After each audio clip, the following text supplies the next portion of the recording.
বাচ্চাদের মানুষ করার জন্য কর্তৃপক্ষ, শিক্ষা প্রতিষ্ঠান তারা যেরকম তাদের জায়গা থেকে তাদের দায়িত্ব পালন করবেন, আমাদেরকে, আমরা যারা গার্ডিয়ান আছি, আমরা আমাদের বাচ্চাদের সামনে দৃষ্টান্ত হতে হয়, ভালো মানুষ হতে হবে। আপনি চোখের পানি ফেলবেন, তাহাজ্জুদ পড়ে, 5 ওয়াক্ত সালাত পড়ে, আল্লাহর সামনে হাত তুলে জুমার দিন আসর করে চোখের পানি ফেলবেন, আল্লাহ আমার নাম ধরে বাচ্চার জন্য, আল্লাহ এই বাচ্চাটাকে আপনি এইটা হিসাবে কবুল করেন, ওকে ওইটা হিসাবে কবুল করেন। বাচ্চা শুনবে, বাচ্চা শুনবে। আপনারা আমার আব্বার একটা ভিডিও অনেকে শুনেছেন অনলাইনে। আমার মনে পড়ে, আমি তখন 10 কি 12 বছর হবে বয়স।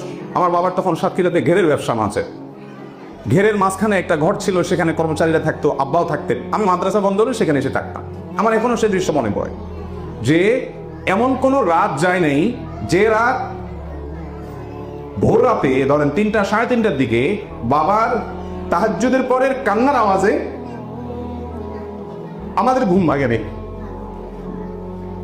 এরকম একটি রাত যায় নেই। প্রতিটি রাত আমি দেখেছি ওর বাবা কেঁদেছি। আমার কখনো মনে পড়ে না যে বাবার সাথে শুয়েছি আর ভোর রাতে বাবা তাহাজ্জুদের সময় শুয়েছি, তাই চিৎকার করে চেঁচামেচি করে কাঁদতে নাম ধরে ধরে, আল্লাহ আমার অমুক ছেলেকে আপনি মানুষ করেন, অমুক ছেলেকে মানুষ করেন, চোখে পানি পড়ে। আমার মাকে দেখেছি জানো মাঝে বিছানা বাসি চোখের না, বহু দেখেছি। এবং এই চোখের পানিগুলো আল্লাহ রাব্বুল আলামিনের কাছে কবুল হবে, তার আগে নগদ যে এফেক্ট হবে সেটা হলো আপনার বাচ্চা সেখান থেকে প্রভাবিত হবে। আমরা বেশিরভাগ অভিভাবকরা মনে করি যে যারা মাদ্রাসা বা স্কুল করেন ওনাদের কাছে বোধহয় কোনো ক্যাপসুল আছে, এই ক্যাপসুলটা আমার বাচ্চাকে ওনারা খাওয়াই দিলে এই বাচ্চা রাতারাতি একেবারে ফেরেশতার মতো মানুষ হয়ে যাবে। বেশিরভাগ অভিভাবকদের অ্যাটিটিউড হাবভাব এরকম, ওনারা বাচ্চাদেরকে বাসা থেকে তেমন কোনো সাপোর্ট দিতে রাজি না, কিন্তু ওনারা চান এখান থেকে সব মানুষ হয়ে যায়। মাদ্রাসাগুলোতে তো আরো সমস্যা। এটা যেহেতু ইসলামিক স্কুল, অতএব এখানেও ওই সমস্যা না থাকার কথা। সেটা হলো অনেক অভিভাবক আছে নিজে সুদের কারবার করবেন, নিজে ঘুষ খাবেন, নিজে হারাম কারবার করবেন।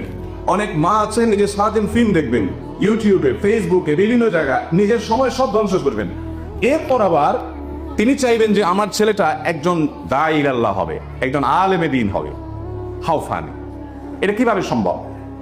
এটা কোনোদিনই সম্ভব না যে আপনি আপনার ছেলেকে মেয়েকে দাঈ ইলাল্লাহ করবেন, আলেম করবেন, আর আপনি তার জন্য নিজেকে ভালো মুসলিম হিসাবে গড়ে তোলার চেষ্টা ন্যূনতম যেটা করা দরকার সেটা করবেন না। এটা কিভাবে হতে পারে? এটা হবে না কোনোদিনই। এই জন্য আমাদের নিজেদের অভিভাবকদেরকে সবকিছুর আগে মানুষ হতে হবে। অনেক অভিভাবক মনে করে কি যে আমি যত অপকর্ম করি, যত হারাম হালাল বাজ বিচার করি বা না করি, ছেলেটাকে যদি হাফেজে কোরআন বানা যায় 10 জনের সুপারিশ করে জান্নাতে নেওয়া যাবে। অতএব 10 জনের মধ্যে আমি তো বাপ মা 1-2 জন তো আছি আমরা।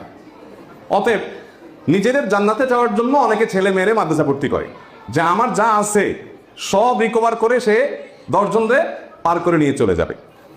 এই জয়ীফ হাদিসটির অপব্যবহার আমাদের অনেককে বিভ্রান্ত করে দিয়েছে। আমি বিনয়ের সাথে বলতে চাই, আবার সে প্রথম কথাটা আমি বলতে চাই, আল্লাহর শপথ করে বলছি, আল্লাহ তাআলা আপনাকে যদি বাংলাদেশের সবচেয়ে বড়, একেবারে সিনিয়র, সবচেয়ে বড় প্রথম সারির ব্যবসায়ী হওয়ার তৌফিক দেন, সবচেয়ে বেশি পয়সাওয়ালা হওয়ার তৌফিক দেন, আল্লাহর শপথ করে বলছি, আমি মনে প্রাণে বিশ্বাস করি, আমার এই বুকে শত শত হাজারো ফ্যামিলির অভিজ্ঞতা আছে, সেই অভিজ্ঞতার আলোকে আমি বিশ্বাস করি আপনি এই যুগে আপনার ছেলেটা আপনার সামনে গ্রাজুয়েশন কমপ্লিট করার পর, আলেম হওয়ার পর মাথা নিচু করে তাকাবে, আপনার চোখের দিকে তাকিয়ে কথা বলতে লজ্জাবোধ করবে, আপনার সামনে কাচুমুচু হয়ে দাঁড়াবে, আপনাকে মা বাবাকে রাজার মতো, রানীর মতো করে সম্মান করতে জানবে, এবং ইসলামিক যে ম্যানার্স গুলো আছে সেগুলো তার ভিতরে ধারণ করবে।